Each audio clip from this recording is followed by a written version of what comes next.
Programa Simples Assim. Apoio. Policlínica. Saúde para todos. Mr. Richard Eventos. Opções diferentes para sua festa ser um sucesso. Olá, nós estamos começando mais um Simples Assim, mostrando um pouquinho para você do que foi a 5ª edição da Feira na Rua em Catanduva. Se você perdeu, prepare-se porque no segundo semestre tem de novo. E teve um monte de coisa linda, bonita e claro, vai ter de novo também. Mas nós vamos ter o que no nosso Simples Assim? Vamos falar sobre gripe. Deve ou não deve tomar vacina? Vamos esclarecer alguns mitos e o Dr. Pedro Macchione é o nosso convidado nesta entrevista. Você sabe a diferença entre um curso tecnólogo ou um curso de graduação? Nós vamos falar um pouco disso e te contar também que a FATEC Catanduva, que é uma faculdade gratuita, está com inscrições do vestibular abertas. E para encerrar o nosso programa, uma entrevista muito bacana com a doutora Karina Picon, que é psicóloga, sobre morte. Como é que a gente trata deste assunto com crianças? A morte do bichinho de estimação, a morte de alguém da família, eu acho que você não deve perder.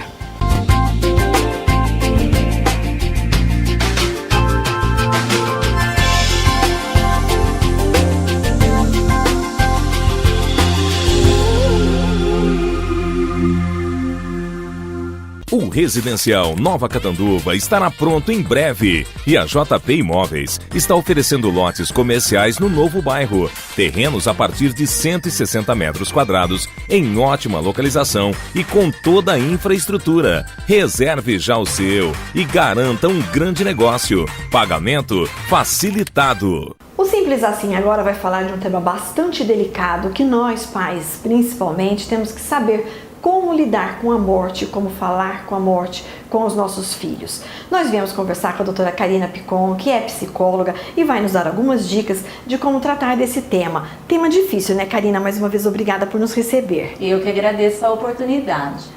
Além de difícil, um tema dolorido para todos que passam pela experiência da morte. E cada idade requer uma abordagem específica, Karina? Sim. Em todas as idades, nós temos que ser o mais verdadeiro e simples possível. Porém, a criança até 6 anos não tem a noção nenhuma do que vem a ser de fato a morte. Olha só, a gente viu um vídeo, e eu acho que você também deve ter visto, eu queria mostrar para o pessoal de casa, de um menininho que se despede do peixinho, aliás, provocou comoção em todo mundo. Vamos dar uma olhadinha? Vamos lá. Who's top? This one. What are you gonna do with him? Where does he go? Where are you gonna put him? In the tree. Okay, flush him. Now? Yep. Oh. Yeah.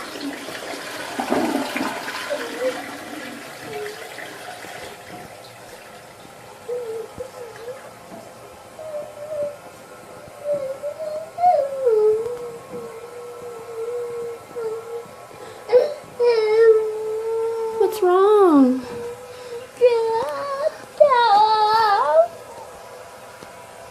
Karina, nesse caso, o menininho deve ter o quê? Uns 2 aninhos? Não mais que isso, né? É assim que a gente tem que agir com um bichinho de estimação, por exemplo? Gi, uma das grandes funções do bichinho de estimação na vida da criança é ensiná-la a trabalhar a morte e o luto. Claro que essa não é a única função. Os benefícios de um animal de estimação são inúmeros, né?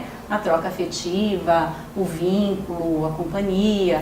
Mas no caso específico que nós estamos falando das despedidas, é uma experiência maravilhosa para preparar a criança para as futuras perdas que virão. Como, inevitavelmente, por exemplo, a gente imagina dos avós, primos, tios, irmãos, talvez. Pais, né? Isso, que é sempre muito difícil. Muito dolorido. E não dá, assim, às vezes as pessoas perguntam, e qual reação que vai ter? Não dá para prever.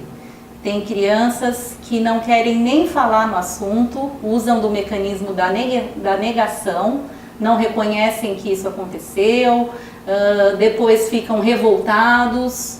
Por que comigo? Justo agora? para depois vir o terceiro ciclo, que seria a aceitação. Agora, o tempo de duração da negação, da raiva e da aceitação não dá para prever. Cada um vai desenvolver de um jeito. Tanto na vida infantil quanto na vida adulta, tá? A gente estava falando da questão da idade, né? Então, uma criança como esse menininho aí, é uma questão de usar mesmo de metáforas para explicar ou não? Também não. A metáfora é um pouco perigosa, né?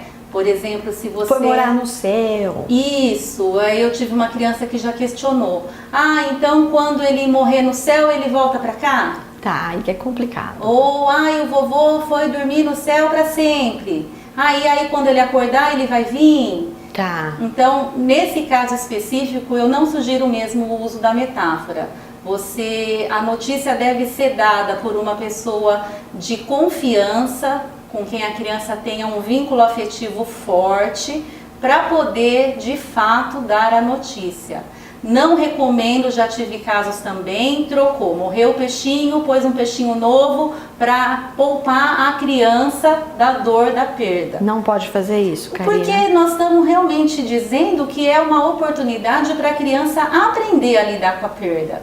Então, quem não perdeu nenhum bichinho de estimação, possivelmente vai sofrer muito mais quando vier a perder um avô, uma avó. Tá. Essa questão de super proteger, né, Gi? Isso. Acaba muitas vezes atrapalhando. Então vamos lá, falando ainda do bichinho de estimação, Karina, esse ritual, no caso do menininho que colocou na água para ir embora com a água, ou enterrar, como eu fiz com os meus filhos, esse ritual de finalizar, vamos dizer assim, é importante? A gente chama de ritual de passagem. Tá? Então, por exemplo, o fato dele ter colocado realmente dentro da privada e ter dado a descarga, fechou o ciclo do peixinho. E por isso que ele se tocou disso e chorou. Enterrou, fechou. Tá. Quer dizer, você não mais vai ver aquele ser. Tá. Seja o bichinho, seja, né, um ser vivo. Ser vivo não, um ser familiar, né? Agora sim, não obrigue a criança também a ir, no caso, num velório ou a ver da descarga do animal. Eu entendo que você pode e deve esclarecer o que vai acontecer. Porque a ausência de informação é que pode fazer a criança fantasiar. Então, você está sempre a opção de escolha, né? Por exemplo, o peixinho. Nós vamos colocar ele na descarga. Você quer participar? Tá. Porque isso vem o quê? É o limite da criança. É a maturidade emocional dela. E é a mesma coisa quando é alguém da família, se ele quer ou não ir ao velório. Liberdade de escolha. E se ainda assim optar em não ir, vamos fazer então uma oração, uma prece para essa pessoa que partiu. Porque você está cuidando daquela dor. O problema é quando fica no vácuo. Some, por exemplo, some. Não vou nem contar, né? Porque, não, a criança tem o direito de saber a verdade. De que existe isso, que acontece com todo mundo e que pode acontecer com ela também, Karina. Eu vejo que o trauma é muito maior de quem nega essa realidade, esconde, mente, entendeu? Nós temos que acreditar que a vida sempre vai colocar uma situação que a gente vai dar conta de superar. Você tinha dito, só pra gente encerrar rapidamente, que infelizmente o tempo acabou, mas você tinha me dito que às vezes há aquela fase, são 3 fases, né? De que depois ele nega, depois ele aceita. Ele nega, ele fica com raiva e se revolta e depois ele aceita. E se isso se prolongar demais, é hora de procurar ajuda profissional? Buscar ajuda profissional, cuidar dessas saudades. Então dê opções, vamos fazer uma oração, porque a morte está diretamente relacionada em como a pessoa acredita na vida após a morte. Então vai mexer no núcleo sim da espiritualidade.